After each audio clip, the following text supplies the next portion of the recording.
Eclesiastes, capítulo 1.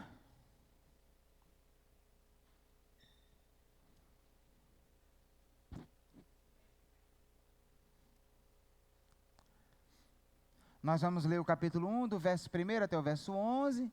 Se você não tem Bíblia, não se preocupe, vai ser projetado o texto aqui.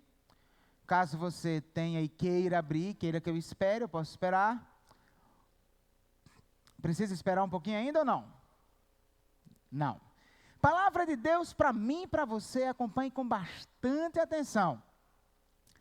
As palavras do mestre, filho de Davi, rei em Jerusalém. Que grande inutilidade, diz o mestre. Que grande inutilidade. Nada faz sentido.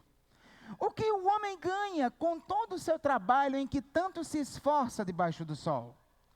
Gerações vêm e gerações vão, mas a terra permanece para sempre. O sol se levanta e o sol se põe, e depressa volta ao lugar de onde se levanta. O vento sopra para o sul e vira para o norte, dá voltas e voltas, seguindo sempre o seu curso. Todos os rios vão para o mar, contudo, o mar nunca se enche, ainda que sempre corram para lá voltam a correr. Todas as coisas trazem canseira, o homem não é capaz de descrevê-las. Os olhos nunca se saciam de ver, nem os ouvidos de ouvir. O que foi, tornará a ser, e o que foi feito, se fará novamente. Não há nada novo debaixo do sol. Haverá algo de que se possa dizer, veja, isto é novo? Não, já existiu há muito tempo, bem antes da nossa época. Ninguém se lembra dos que viveram na antiguidade, e aqueles que ainda virão, tampouco serão lembrados pelos que vierem depois deles. Hoje nós estamos começando uma nova série de mensagens. Nós vamos estudar o livro de Eclesiastes aí por algum tempo. E o título da nossa série é Mais que um Vapor. Mais que um Vapor. Hoje nós estamos no primeiro episódio. E o primeiro episódio tem como título Viver por Viver? Para quê? Feche seus olhos, curva sua cabeça e vamos orar mais uma vez. Deus Todo-Poderoso, o Senhor sabe muito bem. Eu preciso que o Teu Espírito me controle. Me faz passar, Senhor Deus, o que o Senhor falou nesse texto de forma clara para o Teu povo. Prepara os corações deles para ouvirem e entenderem. E promove transformações nessa noite, Pai. Promove mudanças radicais em nossas vidas para melhor. Vivendo a sabedoria da Tua palavra. Eu preciso, Pai, vai, age, fala conosco. É o que eu te peço em nome de Jesus. Amém. Deixa eu só pegar minha aguinha aqui que eu me esqueci e a garganta está reclamando um pouquinho.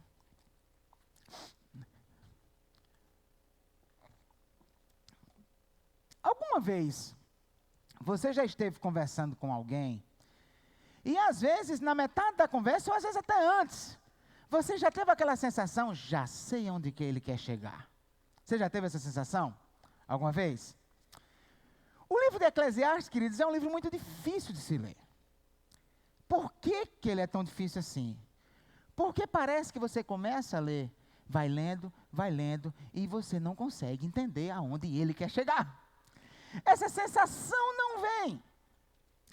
Na verdade, o livro de Eclesiastes, ele tem sido um drama para teólogos, opiniões diferentes, compreensões diferentes, e tem sido um drama para a vida de muitas pessoas. Por quê? Em primeiro lugar, a primeira impressão que se tem quando se lê esse livro com os olhos de hoje, é que o sujeito é um velho deprimido, que olha para a vida e diz, para que viver? Ô negócio sem futuro, não tem sentido, não presta para nada. Né? Então, e aí você, poxa, que coisa mais estranha. Só que parece que além de depressão, Arnaldo, ele também sofre de transtorno bipolar. Sabe por quê? Porque ao mesmo tempo que ele vai dizendo que trabalhar não serve para nada, comer não serve para nada, que beber vinho é inútil, que ter mulheres é inútil, que levar essa vida não tem nenhuma razão, nenhum sentido. Às vezes, do nada, ele vai e diz coisas como, por exemplo, no capítulo 2, verso 24, olha o que ele vai dizer. Para o homem não existe nada melhor do que comer, beber e encontrar prazer em seu trabalho. E vi que isso também vem da mão de Deus. Oxi. Quem aqui já leu o livro todo? Você percebe que quando ele vai dizer isso, ele já falou mal do trabalho, ele já falou mal desse monte de coisa. Mas parece que o sujeito é meio bipolar, afinal, a vida é boa ou a vida não é boa? O que é isso? Então, é muito difícil compreender qual é a intenção dele. Um dos meus eruditos favoritos no Antigo Testamento, que é o Dr. Bruce Waltke, ele diz o seguinte, ele diz que Eclesiastes é a ovelha negra do cânon bíblico. Para ele, Eclesiastes é o deleite dos céticos e o desespero dos santos. Então, porque de fato é complicado. Mas parece, queridos, que existem algumas questões que a gente, entendendo elas do pano de fundo de Eclesiastes, fazem com que o nosso olhar para esse livro comece a ser diferente. E a gente comece a perceber que de fato ele tem uma mensagem para nós, tá? E que questões são essas? Nós vamos começar pelo seu título. O que significa Eclesiastes? Eclesiastes é uma palavra grega. Ela vem da tradução do Antigo Testamento, do hebraico para o grego. Eclesiastes significa aquele que reúne a eclesia para ensinar. Eclesia é congregação, igreja. Lembra que a palavra grega igreja vem daí, né? Então, Eclesiastes traduz a palavra hebraica Kohelet, que era o mestre da sinagoga, a pessoa que reunia a comunidade para ministrar instrução, ensinar a palavra, trazer sabedoria para a comunidade. Por isso que aqui a NVI vai traduzir por mestre, no versículo 1. Se você tem uma tradução de Almeida, talvez tenha lá o pregador, não é? Se você tem nova tradução na linguagem de hoje, lá tem o sábio, porque é essa figura que reúne o povo para ministrar instrução de sabedoria para ele. Então, por que é importante a gente já entender isso? Logo de cara a gente percebe que esse livro não é um devaneio de um velho deprimido. Ele é uma pregação de sabedoria. Ele está trazendo instrução de sabedoria para um auditório. Segunda coisa importante de entender, que embora durante a leitura não seja fácil entender aonde ele quer chegar, mas lá no final ele chega. No final ele explica por que ele escreveu aquilo ali. No capítulo 12, versos 13 e 14, olha o que é que ele vai dizer. Agora que já se ouviu de tudo, aqui está a conclusão. Tema a Deus e obedeça aos seus mandamentos, porque isso é o essencial para o homem.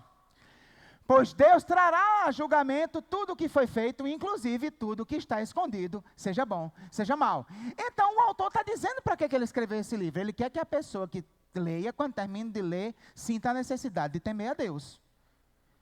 Entenda que a vida só faz sentido na perspectiva do relacionamento do homem criado com o seu Criador. Ele quer que a pessoa sinta essa necessidade. Perceba, eu preciso temer a Deus. Eu preciso me relacionar com o meu Criador. Ok? Já estão acompanhando esses dois elementos já? Então é uma pregação, é instrução, e o objetivo dele é levar as pessoas a temer a Deus. Uma terceira coisa importante para a gente entender o livro. Você sabe que Deus ele é chamado por alguns nomes no Antigo Testamento. Mas os dois nomes principais de Deus são Yahvé, que é o nome com o qual Deus se identificou na aliança com Israel, e a palavra hebraica Elohim, que se refere a Deus no tocante à questão da criação. Então é aquela palavra de Gênesis 1:1, Bereshit bara Elohim et hashamayim vet haaretz. No princípio criou Deus os céus e a terra. Elohim. Aí o que acontece? Em Eclesiastes, em nenhum momento aparece o nome Yahvé. Deus é mencionado 40 vezes, e nas 40 vezes a palavra é Elohim. Qual é a importância disso? Quando a gente percebe isso, a gente nota que o público-alvo original do livro de Eclesiastes não era a comunidade da aliança. Não era o povo que conhecia Deus como Yahvé. Parece que o público-alvo principal do autor de Eclesiastes era o povo de fora, que já tinha ouvido falar de Elohim, o Deus Criador. tinha uma ideia de um Deus criador. Então, ele tem a pretensão muito mais de evangelística do que de pegar o povo que já tinha o temor a Deus. Então, qual é o propósito dele? Que você sinta a necessidade de temer a Deus, uma vez que você ainda não tem essa experiência. Estão acompanhando? Está dando para fazer uma construção da ideia? Espera aí que você vai ver. Você ainda não está com aquela sensação, já sei onde ele quer chegar. Mas você vai saber já, tá? Quarta coisa. O autor desse livro, quem é o autor desse livro? Na verdade, ele se identifica. No verso 1, ele já vai dizer as palavras do mestre, filho de Davi, rei em Jerusalém. Então, o livro foi escrito por Salomão. Lá mais na frente, ele vai também falar, colecionei muitos provérbios. Ele dá várias pistas de que é ele. E aí, resultado, conhecer um pouco da história de vida de Salomão também nos ajuda a entender o propósito desse livro. Quem foi Salomão? Salomão foi alguém que sentiu na pele o que é temer a Deus e o que é se esquecer de Deus. Ele experimentou a vida no temor ao Senhor e também experimentou a vida completamente afastado de Deus. Você lembra da história de Salomão? No início do seu reino, Salomão amava o Senhor, construiu o templo, recebeu de Deus o dom da sabedoria e reinava com justiça em Israel, aplicando a sabedoria que tinha recebido de Deus. Mas aí o tempo foi passando, ele começou a fazer alianças com povos pagãos, começou a casar com as mulheres desses povos, e aí começou a importar para si o estilo de vida pagão. E começou a gostar do negócio, a ponto de construir um harém de 1000 mulheres, e nesse harém de 1000 mulheres haja dinheiro para sustentar. Porque venhamos e convenhamos, sustentar uma já é difícil, né? 1000 então, o bicho pega. Aí o que acontece? O que é que Salomão, eu fiz isso só uma piadinha para você sorrir, tá? Mas aí o que é que Salomão fez? Salomão precisava de recursos. Onde é que Salomão foi buscar recursos? Carga tributária pesadíssima. Ele apertou a carga tributária de Israel, e extorquindo das pessoas para sustentar os seus luxos no palácio. Até que nessa vida, nesse declínio espiritual, nesse afastamento gradativo de Deus, chegou a hora que ele definitivamente esqueceu de Deus e começou a adorar outros deuses. Tem textos que falam da vida de Salomão, que ele seguia a Astarte. Já pensou? Imagina aí alguém dizer a seu respeito, Dai, ela segue em Ansã, por exemplo. A Bíblia fala isso de Salomão. Você está entendendo? Ele fez altares, ele construiu templos para deuses pagãos. Então, o que é o livro de Eclesiastes? É Salomão, no final da sua vida. E como é que a gente sabe que é no final da vida? Porque ele fala das experiências todas no passado. Ele diz que foi rei, ele diz que fez isso, que buscou isso, que tentou isso, que pensou isso. No final da sua vida, olhando para trás, olhando o tempo que temeu ao Senhor, o tempo que não temeu ao Senhor, e dizendo para as pessoas que ainda não conheciam a Ele, a segunda opção não vale a pena, não faz sentido. Só a primeira opção vale a pena, só a primeira tem sentido. Deu para entender agora a lógica da coisa? E aí, por que também que é difícil para a gente entender? Vê isso na leitura, porque ao invés de Salomão enfatizar os benefícios de temer a Deus, ele só enfatiza o outro lado. Ele só enfatiza a vida sem sentido daqueles que não temem a Deus. Mas por que ele faz isso? Porque ele estava querendo alcançar quem não conhecia Deus ainda. Então a ideia dele era causar um choque. Olha o que é a tua vida. E uma vez que a pessoa lendo aquilo, ou ouvindo aquilo, tomando aquele choque do que era a vida dele, ela percebesse, só lhe resta uma coisa: tema a Deus, busque a Deus. A palavra hebraica mais importante do livro é a palavra revel, que foi traduzida na Vulgata Latina por vanitas, né? Que em português fica vaidade. E qual é o problema? É que na tradução latina, tudo bem, vanitas em latim significa algo vão, algo vazio. Mas em português, vaidade não tem mais esse sentido. Vaidade é o que para a gente? É orgulho pessoal. É a pessoa querer ser o que ela não é, ou querer ser demais. Concorda comigo? Então, uma tradução antiga que traduz vaidade, vaidade, tudo é vaidade, não dá a compreensão do texto para você. Isso também dificultou mais a compreensão do livro. Na verdade, a palavra revel significa vapor. O que é que Salomão está querendo dizer? Salomão está querendo que as pessoas que não temem a Deus saibam que a vida delas é um vapor. Mas que existe uma maneira da sua vida ser mais que um vapor. Tema a Deus. Por isso o título da nossa série é Mais que um Vapor. Nosso objetivo vai ser aprender com o livro de Eclesiastes a ter uma vida que vale a pena. A ter uma vida que faz sentido. Amém? Está interessado em aprender sobre isso? Então, vamos começar com esse texto de hoje. Que esse texto de hoje é meio que assim, o resumo da tese que ele vai desenvolver no livro todo. Ele dá uma geral sobre a vida, sobre o que significa a vida humana, qual o significado dela, ou seja, nenhum. E aí, só que essa vida humana não é uma vida humana simplesmente, é uma vida humana por si só, e a gente vai ver isso daqui a pouco, tá? E aí, em seguida, no livro, ele vai desenvolvendo, mostrando o trabalho, mostrando a comida, a bebida, as coisas que se faz, a busca por títulos acadêmicos, sabedoria, etc, etc, etc. Tá?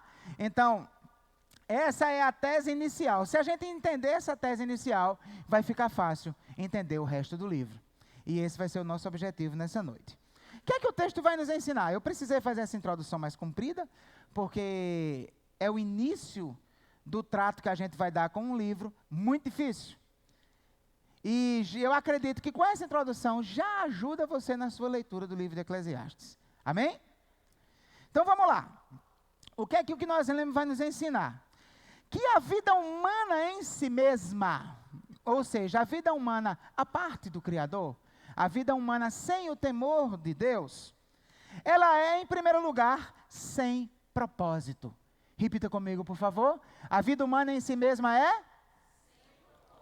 Começando com o verso 2, o texto vai dizer: que grande inutilidade, diz o mestre. Que grande inutilidade. Nada faz sentido. Como eu já expliquei para você, a palavra revela, aqui ela tem esse sentido de vapor. E por que Salomão está dizendo que a vida é um vapor? Na verdade, me parece que ele tem em mente dois aspectos do vapor. O primeiro desse aspecto é o caráter volátil do vapor, ou seja, o vapor se dissipa fácil, é passageiro. Então parece que ele quer dizer que a vida é passageira. E a outra coisa, o vapor turva a nossa visão. Então parece que ele também quer dizer que a vida é confusa. É confusa, é difícil compreender. É um negócio estranho a vida humana em si mesma. Então ele já começa dando um chute, né? Um chute no peito da pessoa que acha que é alguma coisa e que acha que não precisa de Deus. Dizendo, olha, sua vida não faz sentido nenhum. Sua vida é um vapor. E aí, no verso 3, para piorar ainda a situação, ele vai e faz a seguinte pergunta: o que o homem ganha com todo o seu trabalho em que tanto se esforça debaixo do sol? Ele, quando fala em trabalho, ele não está falando da sua profissão. Ele está falando, na verdade, tudo pelo qual você investe energia. Tudo pelo qual você se esforça. É aquilo que você faz, aquilo que você planeja, aquilo que você sonha, suas ações, seus pensamentos, seus relacionamentos. E aí a pergunta que ele faz é: que proveito isso tem? Só que para a gente entender por que ele lança essa pergunta, por que ele, nas entrelinhas, está dizendo que não tem proveito nada da vida, você precisa entender outra expressão chave do livro de Eclesiastes que ele está usando aqui. Ele está falando que não tem proveito a vida debaixo do sol. O que ele quer dizer com essa expressão? Olha só. Eu já expliquei isso aqui, mas é sempre bom lembrar. Os hebreus antigos, eles não entendiam o universo como a gente entende hoje. Por exemplo, eles não sabiam que a Terra era esférica. Eles pensavam que a Terra era uma plataforma chata, né? A Terra era plana. Tinha coisas embaixo da Terra e tinha coisas em cima da Terra. Acima da Terra tinha lá o primeiro céu, onde estava o sol, onde estava a lua, as estrelas, os passarinhos voavam.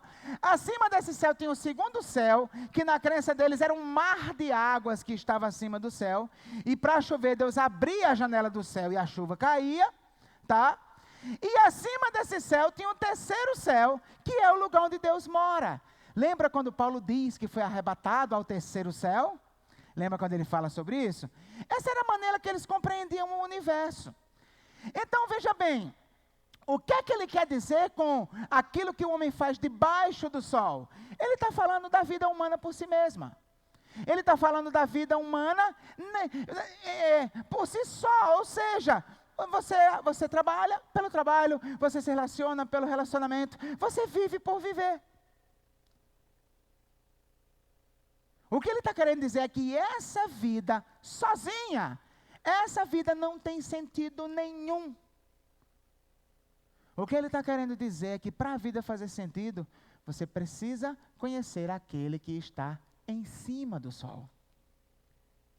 Ficar somente na perspectiva de baixo do sol, essa vida não vai fazer sentido. Queridos, havia um funcionário da rede ferroviária dos Estados Unidos, e ele que tinha uma função. Ele trabalhava debaixo da supervisão do mecânico-chefe, que observava o trabalho dele. Qual era a função dele? A função dele era pegar um martelo, quando o trem parava, e bater em cada roda do trem. Tem. Ele tinha que bater no lugar certo, ele tinha que bater com a força certa. E ele era muito competente. Sempre acertava a batida. Nunca chegou atrasado. E ele ia batendo e o supervisor observando. E aí, resultado, ele passou 40 anos trabalhando na rede ferroviária. E se aposentou. Quando ele se aposentou, fizeram uma festa para ele. Lá na minha terra, esse tipo de festa, quando a pessoa se aposenta, chama-se bota fora. Né? Fizeram um bota fora para ele.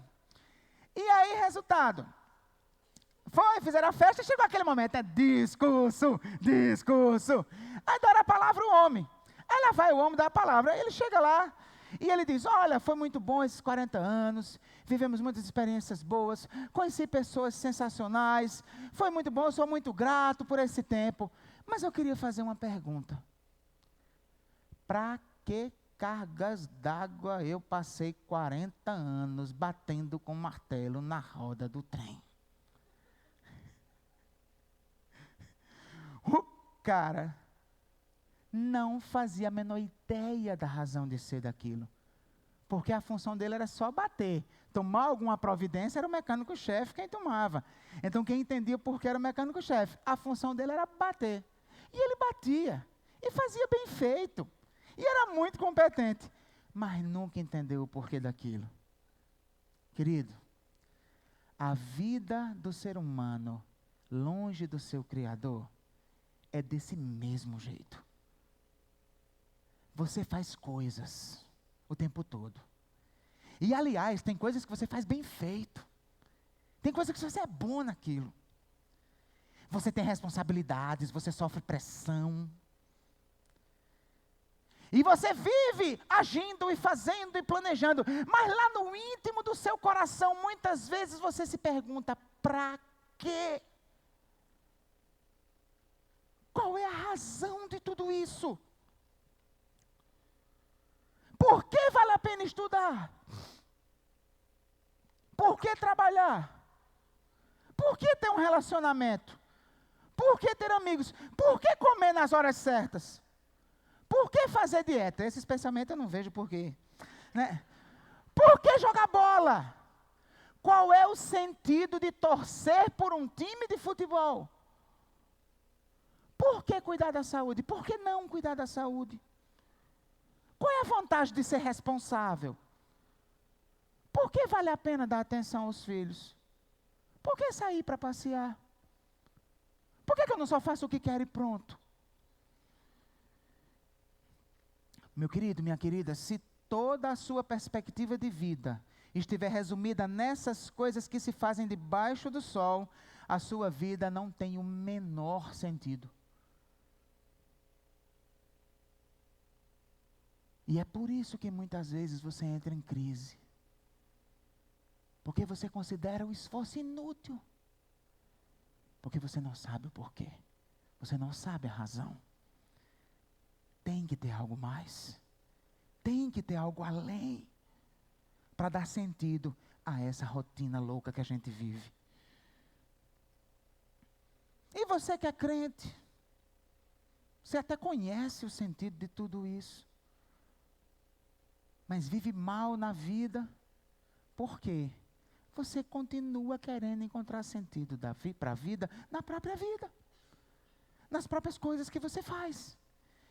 E você quer encontrar sua razão para viver na carreira profissional. E você quer encontrar razão para viver na família. E você quer encontrar razão para viver no casamento. E quando você perde o emprego, quando você perde a família, quando você perde as coisas que você tem, a vida desmorona.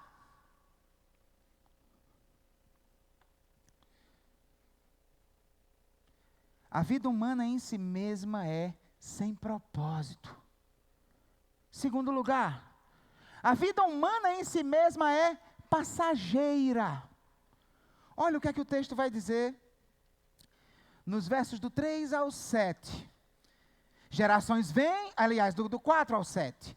Gerações vêm e gerações vão, mas a terra permanece para sempre. O sol se levanta e o sol se põe, e depressa volta ao lugar de onde se levanta. O vento sopra para o sul e vira para o norte, dá voltas e voltas, seguindo sempre o seu curso. Todos os rios vão para o mar, contudo o mar nunca se enche, ainda que sempre corram para lá, voltam a correr. Olha só o que é que ele está dizendo. Ele está fazendo agora, ele acabou de constatar que a vida é um vapor inútil. Não tem sentido. Aí ele vai e faz uma outra observação.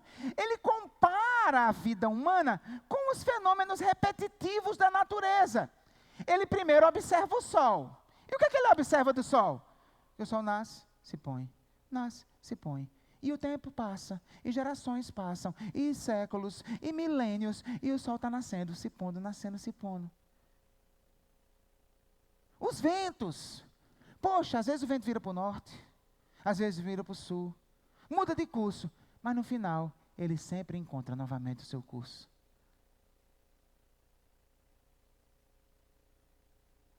As águas, os rios estão sempre enchendo o mar, enchendo o mar. E ele pergunta, por que não chega a hora que o mar lota? Não temos como saber o nível de compreensão que ele tinha de evaporação, do ciclo das águas, né? Mas uma coisa é certa, o que ele está observando é que coisas simples como fenômenos da natureza parecem mais duráveis do que a vida humana. Porque o sol continua nascendo e se pondo, o vento continua encontrando o seu curso, as águas continuam indo para o mar, mas a vida humana se acaba. As gerações vêm e as gerações vão. Você nasce, num piscar de olhos, você morre.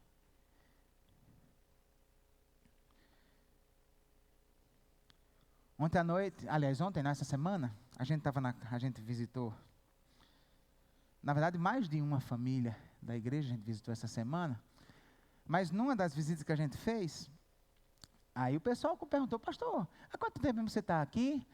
Aí eu disse, não, agora em novembro vai fazer 3 anos que eu assumi a igreja. Nossa! Poxa, já? Qual a idade do Isaac, pastor? Eu digo, não, agora em setembro o Isaac vai fazer 4 anos. Meu Deus! Ele chegou aqui um bebezinho que nem engatinhava. E aí o pessoal ficando impressionado, e aí a gente chegou à conclusão, pois é, o tempo passa. O tempo passa e passa mesmo. A vida passa e passa mesmo. Quando você menos esperar, você vai morrer. A gente não gosta de estar lembrando disso. Lembrar da brevidade da vida é uma coisa meio desagradável, a gente prefere evitar. Mas sempre tem uma ocasião que não tem para onde correr. Quando você passa por ela, você lembra. Quando é? Quando você vai no velório. É ou não é? Né? É batata. Chegou no velório e você, a vida é breve. Esse é o destino de todos nós. Como a vida passa rápido, né? E o interessante é que o livro de Eclesiastes vai falar sobre isso mais lá na frente. No capítulo 7, ele vai dizer que é melhor ir para um velório do que para uma festa. Justamente porque no velório você pensa sobre a brevidade da vida. Você lembra que a vida vai acabar. Parece que para ele isso é bom. Só que aí, queridos, pensa comigo. Qual é o sentido de se empenhar para fazer alguma coisa nessa vida, se quando a gente menos espera, a gente vai morrer? E aí o cara está lá juntando dinheiro, comprando propriedades, aí morre. Aí ele disse para mim, não pastor, mas é para deixar para os meus filhos. Aí o cara fecha os olhos, os filhos torram tudo.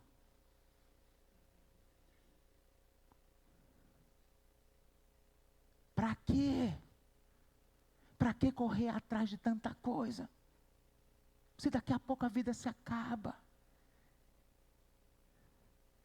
Então, meus queridos, diante desse quadro aterrador, nós temos que chegar a uma conclusão. Não é possível que algo incrível como a existência humana se resuma ao seu ciclo biológico. Nasceu, cresceu, reproduziu, morreu. Não é possível. Não é possível que a existência humana seja só esse tempo que você passa aqui. Se a existência humana se resumir a esse tempo que você passa aqui, a vida humana é uma grande piada. É patético, é ridículo. Você correndo, morreu.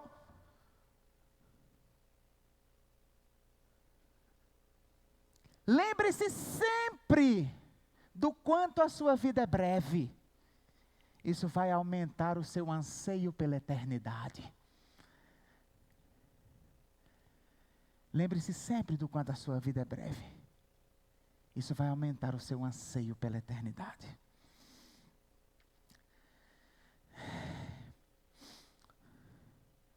A vida humana em si mesma é sem propósito. A vida humana em si mesma é passageira. A vida humana em si mesma é irrelevante. Vamos dizer, esses 3 aperreios, vamos pronunciar essas 3 aflições que o livro de Eclesiastes traz para nós. A vida humana em si mesma é? 2, 3. Para piorar ainda mais a situação, ele já disse que a vida humana era um vapor sem sentido. Em seguida, ele fala que no instante ela se acaba. É passageira, ela é mais ridícula do que a natureza, porque a natureza pelo menos continua, e a gente vai morrendo. E em terceiro lugar, olha o que é que ele vai dizer nos versos do 8 até o 11. Todas as coisas trazem canseira. O homem não é capaz de descrevê-las. Os olhos nunca se saciam de ver, nem os ouvidos de ouvir. O que foi, tornará a ser. O que foi feito, se fará novamente. Não há nada novo debaixo do sol. Haverá algo do que se possa dizer, veja, isto é novo? Não, já existiu há muito tempo, bem antes da nossa época. Ninguém se lembra dos que viveram na antiguidade. E aqueles que ainda virão, tampouco serão lembrados pelos que vierem depois deles. Queridos, depois de perceber o quanto a vida é breve, Salomão para um pouquinho para investigar se tem alguma coisa que o homem possa fazer, essa vidinha breve, ter um sentido eterno, permanecer de alguma maneira. E as conclusões que ele chega são mais aterradoras ainda do que ele vinha dizendo até agora. Qual é a primeira conclusão que ele chega? Em primeiro lugar, ele chega à conclusão que nós vivemos observando fenômenos repetitivos, vivemos observando coisas acontecerem. Ele diz, os olhos não cansam de ver, os ouvidos não cansam de ouvir. Mas a maioria das coisas que a gente vê, a gente não entende. É ou não é assim a vida? Você vê um monte de coisa e você não entende. Aí você vai deixando para lá, vai deixando para lá, vai deixando para lá. Qual é o sentido de viver uma vida que a gente não entende quase nada dela? A vida do homem sem Deus é constantemente na filosofia de Chicó. Quem aqui assistiu o Alto da Compadecida? A filosofia de Chicó qual é? Não sei, só sei que foi assim. Cara, a pessoa que não entende um Deus acima de tudo, ele não entende nada, e é melhor não parar para pensar, senão ele vai ficar em depressão. Aí ele vai vivendo, sem entender. Segunda coisa que faz a vida ser irrelevante, ele vai dizer que as coisas que nós fazemos hoje, na verdade não passam de repetições das coisas que as gerações passadas fizeram. Então ele está dizendo, olha, não tem nada novo. O que a gente faz hoje é a mesma coisa que os antepassados fizeram, só muda a forma, a embalagem, as cores, a tecnologia, mas no fundo a gente está repetindo as mesmas coisas. É algo mais ou menos como disse aquela música de Belchior, que ficou famosa na voz de Elis Regina. Minha dor é perceber que na verdade temos, como é? Que apesar de termos feito tudo que fizemos, nós ainda somos os mesmos e vivemos. Nós ainda somos os mesmos e vivemos. Ainda somos os mesmos e vivemos como os nossos pais. Belchior deu uma de Eclesiastes aí, não foi?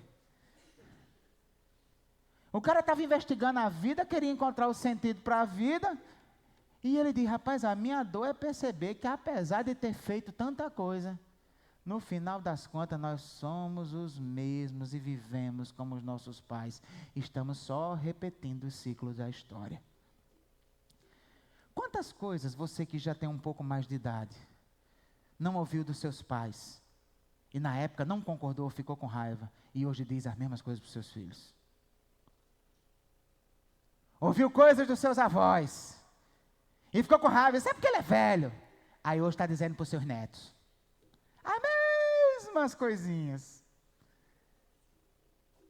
Porque, gente, nós somos igual. Lembra do LP? Nós somos a mesma coisa do LP arranhado. Fica voltando para o mesmo lugar. Aí me diga, tem sentido? Qual o sentido dessa vida? E para acabar de completar, Josafá, ele vai dizer também que depois que a gente morre, é só uma questão de tempo para a gente ser esquecido. Ele diz, os da antiguidade foram esquecidos, os que vierem serão também. E eu quero fazer um test drive aqui com vocês, para ver se isso é verdade mesmo. Tá? Então deixa eu ver. Vamos aqui com...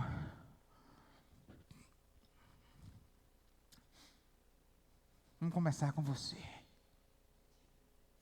Você é a vítima. A primeira. Vamos lá, meu amor. Você conhece a cantora Anitta?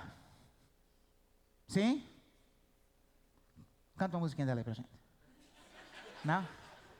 Ah, tá. Tá, ok. Você conhece o cantor Cazuza?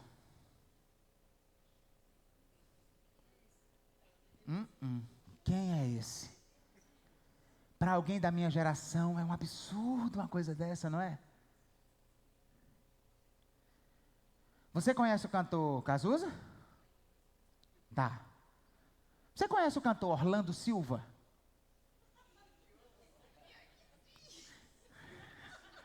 Ah, tá, ok. Você conhece Orlando Silva? Não. Você conhece Orlando Silva? Não? Você conhece Roberto Carlos? Você acha que Roberto Carlos vai ser esquecido algum dia? Orlando Silva foi o Roberto Carlos da época. Cara, era muito famoso, muito bom. Todo mundo amava. E diga-se de passagem, a voz é muito melhor do que a de Roberto Carlos. Você conhece Orlando Silva? Sim. Você conhece Augusto Calheiros?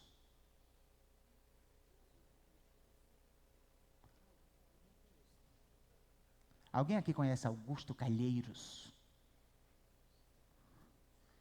Não acredito. Com toda certeza não, viu, minha irmã? Ele poderia até ser bisavô dele.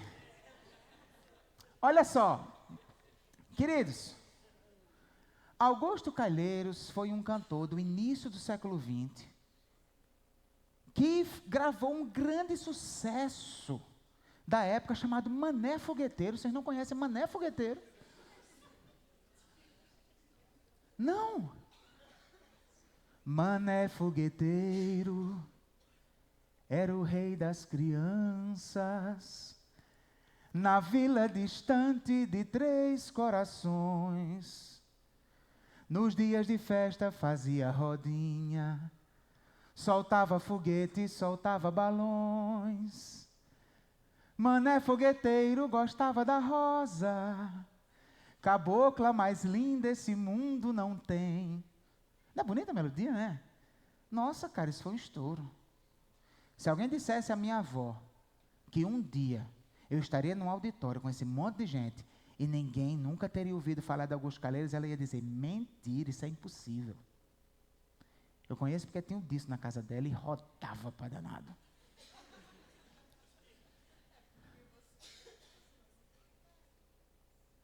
Ah, claro que não, né? Pelo amor de Deus, me ajude. É claro que não.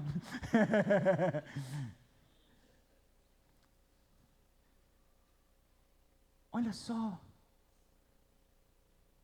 Se alguém dissesse para uma pessoa da sua geração para trás, que um dia eu ia perguntar no auditório quem conhece Orlando Silva, e só você ia dizer que sim.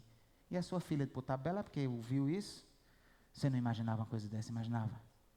Naquele tempo era unanimidade, não era não? Foi esquecido. Vamos mudar de ramo agora.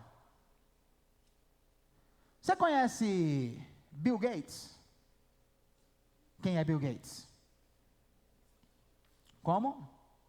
Criador da Microsoft, né? Top. Você conhece Benjamin Franklin? Quem é?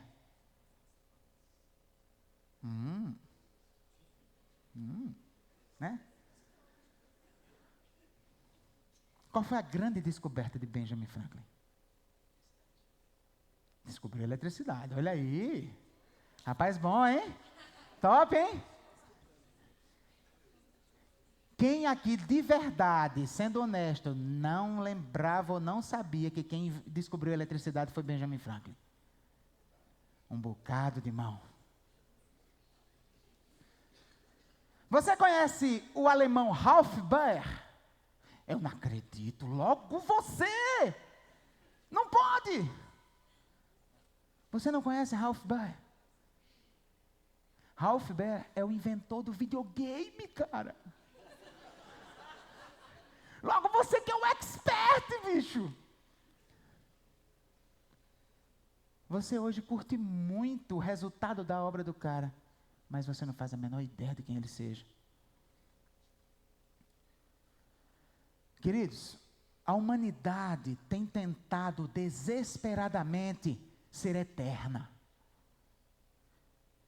Os homens têm lutado para fazer o seu nome ser lembrado. Quantos reis da antiguidade não disseram que o nome deles marcaria a história para sempre? E hoje em dia nem o povo que vive no país deles sabe nem quem eles foram.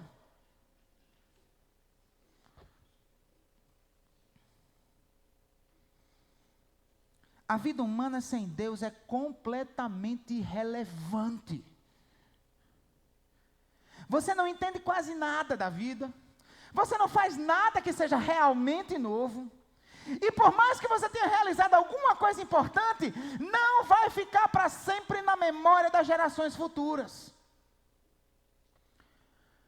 Portanto, qualquer tentativa sua de ser eterno, com base em ações humanas, em realizações humanas, é uma tentativa frustrada. O ser humano não consegue fazer a si mesmo eterno. A vida dele é um vapor.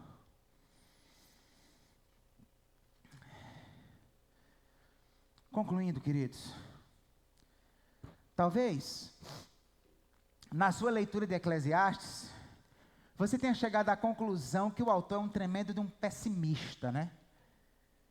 Às vezes a gente não tem essa sensação. Mas na verdade ele não é pessimista, não.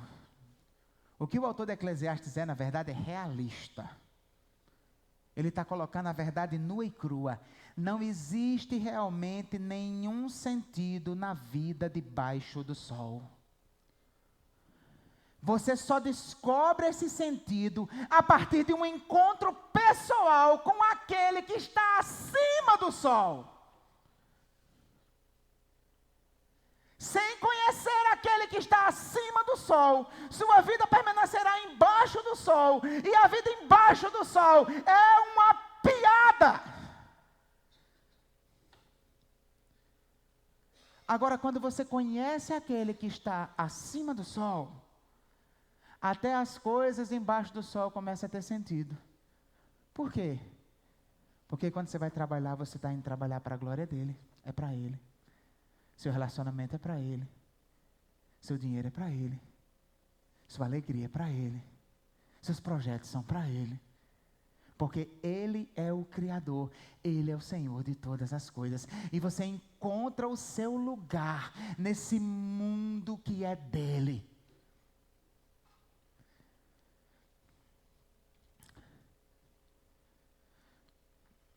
Somente em Deus você encontra o propósito da sua existência. Somente em Deus você ultrapassa esse limite da vida breve, você experimenta a eternidade. Somente em Deus o seu nome permanece para sempre, porque ele é escrito no livro da vida. E de lá ninguém pode tirar. A questão é que para você ter acesso a esse Deus, você precisa passar pela cruz. Você precisa crer em Jesus. Crer que o que Ele fez por você, lhe deu acesso a Deus. Porque você como pecador não tem como chegar na presença de Deus. Mas quando Cristo estava naquela cruz, Ele estava pagando o preço pelos seus pecados. E quando você crê em Jesus, entrega a sua vida a Jesus, sabe o que é que acontece? Deus pega os seus pecados e lança sobre Ele na cruz. E pega a justiça dele e lança sobre você. E a partir disso ele recebe você. E aí com ele você se torna eterno. Com ele a vida faz sentido. Se você que é crente não tem encontrado sentido para a sua vida, eu quero lhe dizer, talvez você esteja querendo encontrar sentido para a vida na vida debaixo do sol. Você não vai achar. O sentido da sua vida não é o seu trabalho. O sentido da sua vida não é a família. O sentido da sua vida não é relacionamento. O sentido da sua vida não é o que você faz. O sentido da sua vida é o seu relacionamento com Ele, é temer o Senhor. Então volte àquilo que Deus lhe mostrou e volte a ser feliz. E se você ainda não entregou, ainda não assumiu um compromisso pessoal com Jesus Cristo, não com religião, mas com Jesus Cristo e somente com Ele, a sua vida ainda não vai fazer sentido. Mas você pode fazer isso agora. Eu quero convidar todos a se colocarem em pé nesse momento, nós vamos orar. Quero lhe convidar a fechar os seus olhos.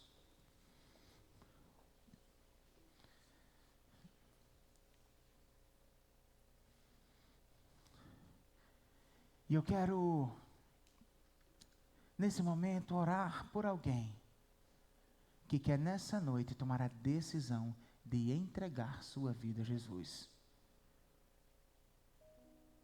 Nessa noite você quer crer em Jesus para ter acesso ao Pai, a Deus. E uma vez experimentando daquele que vive acima do sol, encontrar sentido para a vida debaixo do sol. Se você quer nessa noite entregar sua vida a Jesus, eu quero orar por você. E para que eu possa orar por você, eu peço que você levante sua mão e diga, pastor, ore por mim, eu quero entregar minha vida a Jesus. Você quer entregar sua vida a Jesus nessa noite? Levante sua mão, que eu quero orar por você. Você quer encontrar esse sentido para a sua vida? Você quer descobrir essa vida que vale a pena ser vivida?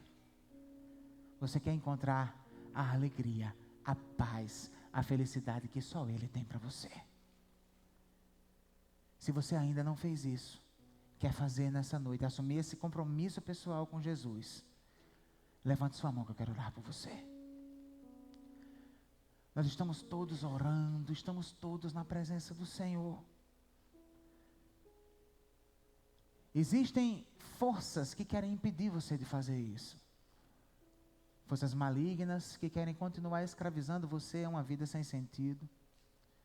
A sua carne que fica pensando, mas eu vou abrir mão disso ou daquilo. Não é hora de pensar em nada dessas coisas, é hora de contemplar Jesus na cruz e ver nisso a razão da sua vida.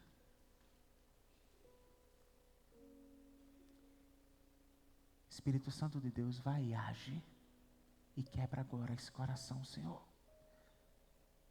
Se você sabe que é com você que eu estou falando, se você sabe que Deus lhe trouxe para cá e está sentindo que Ele quer fazer uma mudança na sua vida, levante sua mão que eu quero orar por você.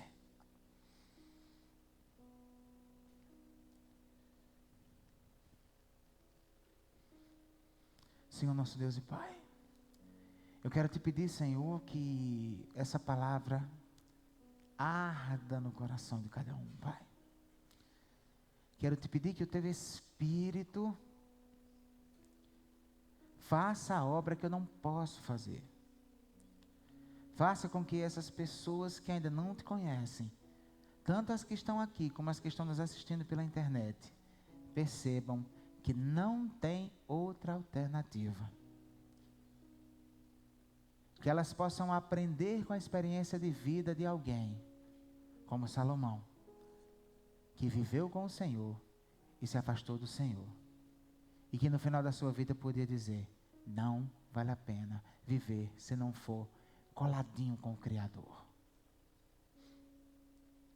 Quero te pedir, Pai, que o Senhor continue incomodando e complete a obra que o Senhor vem fazendo. Muito obrigado, Senhor Deus, por cada um que está aqui. Peço que o Senhor dê uma semana de paz, uma semana de alegria, uma semana de bênção na Tua presença. E uma semana remoendo essa palavra, Pai. Abençoa-os, Senhor. Abençoa-os ricamente. Derrama muito da Tua graça. Que o amor de Deus, o nosso Pai, a graça do nosso Senhor e Salvador Jesus, a comunhão, as consolações, as orientações e o poder do Espírito Santo de Deus esteja sobre vós e sobre todo o povo de Deus espalhado na face da terra, agora e para todo sempre. Amém. Deus te abençoe e te dê uma semana na presença dEle, uma semana na certeza de que Ele vai à frente e que se você recorrer, se você o clamar, Ele virá. Porque Ele diz, buscar-me-eis e me achareis quando me buscardes de todo o coração. Deus te abençoe, vá em paz, em nome de Jesus.